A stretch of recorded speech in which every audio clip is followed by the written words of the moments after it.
Yeah, thanks, Bart, for agreeing to do this Sure. first ever NYSCC DNI Spotlight series. So thank you. Um, yeah, of course, yeah.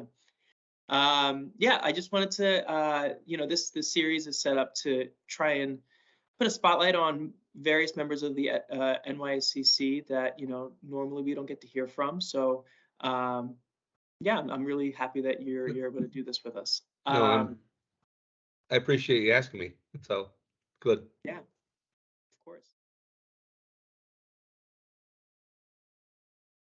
So I am a senior technical service and development scientist with Dow, Consumer Solutions, Home and Personal Care. I've been here for over 26 years. I came through Dow Corning for that. I'm also involved in a lot of I&D initiatives. I'm our North American leader for our disability employee network. So that's my primary two jobs. So. Actually, no. It started actually at Burger King on a milk crate. Oh wow. When I was going through college, working there in summers and things like that. So that's where my career started. But no, so my story is that I'm a 4'6" achondroplasia dwarf, and I always loved science. And I ended up graduated from Central Michigan University with a bachelor's degree in biology with a chemistry minor. So this was back in 1982 when there wasn't a lot of inclusion and diversity push for that. And so I spent 10 months looking for a job. And I was working with like the Michigan State Department of Rehabilitation and state agencies going on interviews. I probably sent out 200 resumes at the time. And they finally sent me on an interview and this was an owner of a company that the guy told me I'd never get a job in the lab. And it was, because of my height, because I was a safety hazard and his insurance rates would go up. And so luckily I ignored that. I kept on applying for things. I went down over to Chicago for a job fair, and um, McIntyre Chemical at the time had a small table and it had a sign that said organic chemist wanted. And I'm like, they were always, I think that they were the only technical job in there. Everybody else was marketing, business, sales. And so I walked up to them and started talking with them and said, I'm not an organic chemist. I've got a chemistry minor. And then they asked me, they said, well, what's your instrumentation background? And I said, well, I had instrumental analysis. And they asked me if I can run got a GC and an IR. And I said, sure. I said, I'm trainable. So they hired me back in March of 1983. I spent 4 years at McIntyre in that Chicago area down by Midway Airport. I got an opportunity to join Abbott Laboratories. And so I went up to Abbott, totally different industry, medical diagnostics. I was in a therapeutic drug monitoring group, an abused drug toxicology group, where we made test kits, immunoassays for hospitals and things like that. And I loved that job. That was great. But then my oldest daughter was born, and I grew up in Michigan, so we wanted to relocate back to Michigan. So, Right. and it was 91 around that time period. Well, my daughter was born in 91. It was 1993 then when I joined a small company I worked with, Dendrimers, for biomedical applications. And back then in 1996, then I got an opportunity to join Dow Corning, Mhm. and it's a validation chemist with their healthcare group. So I did that for about 9 months. They had some openings in technical service, so I moved into technical service for healthcare. In 1998, then they reorganized and created a life sciences business. So I was the first TS&D person to actually do both healthcare and personal care technical service for Dow Corning at the time. And um, I've been there ever since. You Yeah. know, I transitioned into life sciences. Like I say, I've held various roles, TS&D roles with that. And then when Dow Corning was acquired by Dow back in 2016, then we moved into the home and personal care group. in Wow. consumer solutions. So yeah, it's quite the journey. That's quite a resume. Yeah, for sure. That's yeah. Congrats on all those Oh, accomplishments. thanks. Yeah, that's awesome. Thanks. Well, I think the first key accomplishment is working in a lab after the guy told me that I would never work in a lab. And I was curious, have you had that, like, have you ran into that since that encounter? You know, have you struggled with, you know, employers saying that, you know, we won't be able to accommodate, or, No, you know? no, not at all. Not at all. And Okay, good. and for instance, at CMU, at Central Michigan University, I mean, the lab work actually saved my grades in a lot of times. And what I had was a platform, which is about 3 foot by 2.5 feet, and it was probably 10 inches high, that I could reach everything, and I would hop down and run around and do the lab work on that. But no, I really haven't had any other issues with employers and things like that. And it was interesting back in those days when I was sending out resumes, I would start my letter off by, I am a 4'6" dwarf, because I didn't want somebody to get the shock value To be surprised, yeah. exactly of showing up at an interview and, oh my God, spending the first 20 minutes or whatever trying to get used to me. So times have changed though with that. Times have really changed, I think. Yeah. With the inclusion and diversity and equity issues, especially with the disability population. So. Yeah, and it sounds like, I mean, you've been with Dow for quite a bit. It sounds like they do a really good job at, you know, making sure that you feel, you know, welcomed and you know, accounted for both in a professional sense, you know, with your career goals and, you know. Exactly. And Dow's very, very good as far as accommodations go. I've had 6 spine surgeries. And so we've been able to adjust my responsibilities based on if I'm working from home, for 2 or 3 months back then.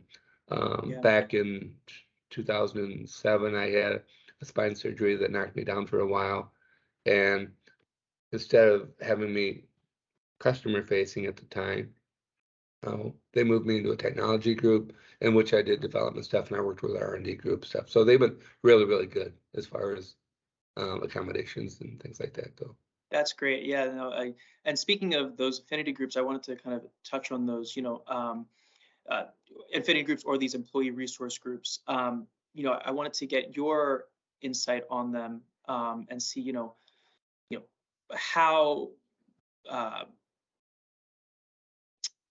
Can you talk a bit about more about them? You know, in general, not just the one that you take part in, but how they help connect employees and.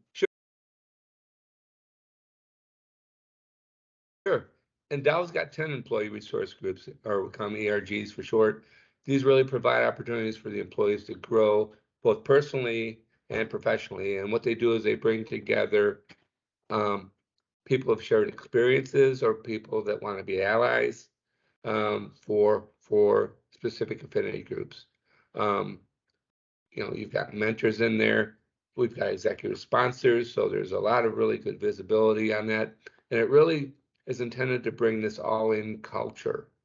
And so you can bring your full self to work and really be an inclusive workplace on that. But these ERGs are more than just support groups. They're actually good for business and drive business success in a lot of ways.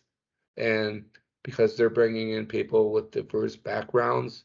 So when you've got problems or solutions or want to innovate, then you got different perspectives. So. No, that's great. Yeah.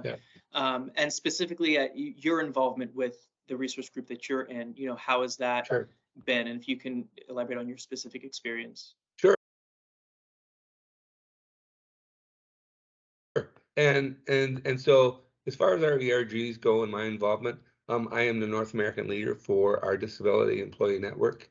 But I'm also a member of our VetNet, which is our Veterans Employee Network. And I'm also a member of GLAD, which is our ERG that supports the LGBTQ community, like that. And my involvement with that, really participation in this, really has made me feel more connected more engaged with Dow, and really more empowered to do things. Yep. It's given me a lot more visibility than I probably would have had with just a technical service job, you know. But it's really also a place where not only can I do things internally for Dow, but I can reach out and do things for the community. Like, it connected me to the Disability Network of Michigan, and now I'm on the board of that. So there's a wow. lot of community interactions and things like that, you Yeah. know. Also, from a personal level, I think that it's made me a champion for trying to educate people about disabilities and the capabilities that people with disabilities have. Yeah. People with disabilities. On the bigger picture, I think personally, it's helped me understand, be more empathetic, be a better listener, and overall, I think it's really helped me be a better person over the last 10 years or whatever. So Yeah, I agree. I yeah, mean, that type of visibility, and I mean, Dow is a global company, so I mean, you have yeah, this opportunity to, kind of reach outside of your your corporate culture oh, in Michigan, which is could be, exactly. might not be, it's a certain diverse group of, Michiganites, but like you can now expand on that, Yeah, exactly. You know, and it just feeds into the company culture in like a positive way, which is well, great. and these ERGs are global. These are global ERGs. So I'm the North American lead. We've got a one for Europe. We've got a lead for our disability network in South America, and then also over in Asia Pacific. And then what we do then is there's a really, really nice structure. And so these ERGs really provide us with a forum to do programs, activities, and really, with the ERGs, some of the most powerful programs that we've done were joint with the ERGs. Like Dan and VetNet do a lot of things in the Yeah. community, and Yep. and that's where I think the real power is. People don't understand when they start thinking about ERGs. It's okay. You've got these affinity groups, but how are you going to get out of your affinity group? And how are you going to do that cross pollination Yep. per se? And that's really where it's really made a big impact, I think. And that's where I've seen it personally. And That's it's amazing. really impacted my life. Yeah. Yeah.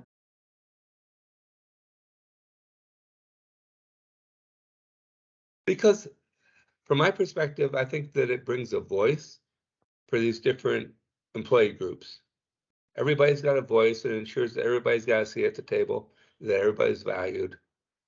And from a cultural standpoint, I think that it really um, gives a safe space to share your experiences, good or bad, Yep. right? And from a business perspective, I mentioned business perspective.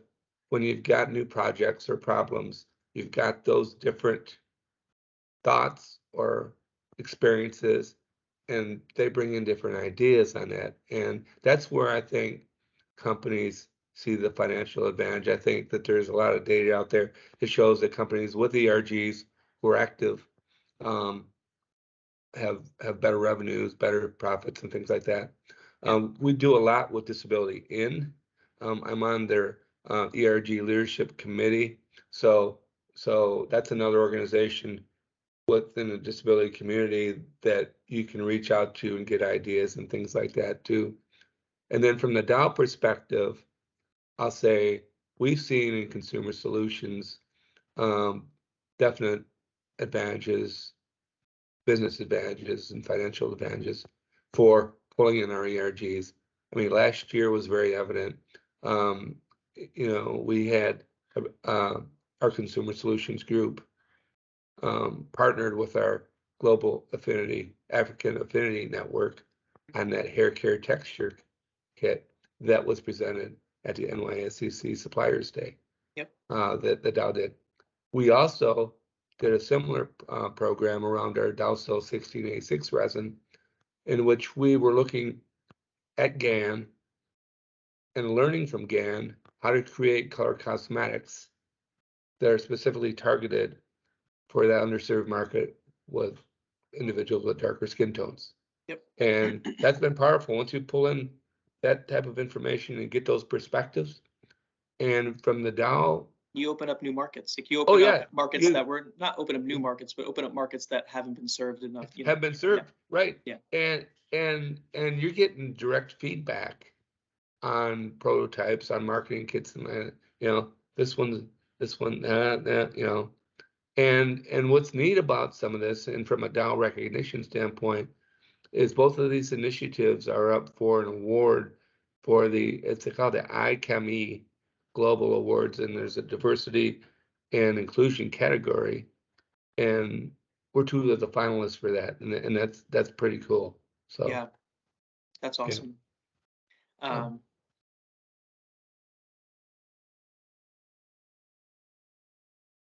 Like, what would you say is like your favorite music genre to listen to? Like, who's your favorite musician, artist?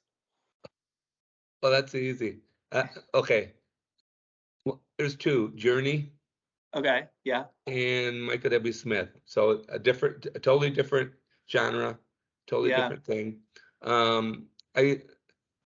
Journey, I used to know the road manager, and so I've been to probably 17 or 18 Journey concerts. Oh my God. Michael W. Smith, and then I went to a Michael W. Smith concert, and I've seen him probably 12 or 13 times. Wow. Also, so yeah. Die-hard Journey fan. It's pretty cool. It's great, and then you do the meet and greets, and then you get to backstage, and then you're like, oh my, you're like, oh my God, this is awesome. That's awesome. Yeah, Journey's a good one. Yeah. Arnel Pineda, their new lead singer. You got to give that guy credit. He came from nothing. Wait, what country did he come from? He came from the Philippines. Right. He was homeless. He was singing for money in the Philippines, and Sean I knew he came from like the Asia Pacific, like somewhere, like really far. I knew, wow. Yeah. So, no, it's cool. Yeah. That's awesome. Awesome, Bart. Yeah, that's awesome. I honestly, that was really, I think, that's really all I had. I mean, I think it went well. I think we did a good job. I think so. I'm gonna crop out. Do some... As I say, I hope you crop that part out. Which part? What? No, I think it went well. Oh yeah. Because people might say no, it didn't. It was horrible. No, that was good. No, yeah, I'm gonna go back. I'll stop the recording now. This was actually fun. It was a good time. Yeah, I enjoyed this. Well,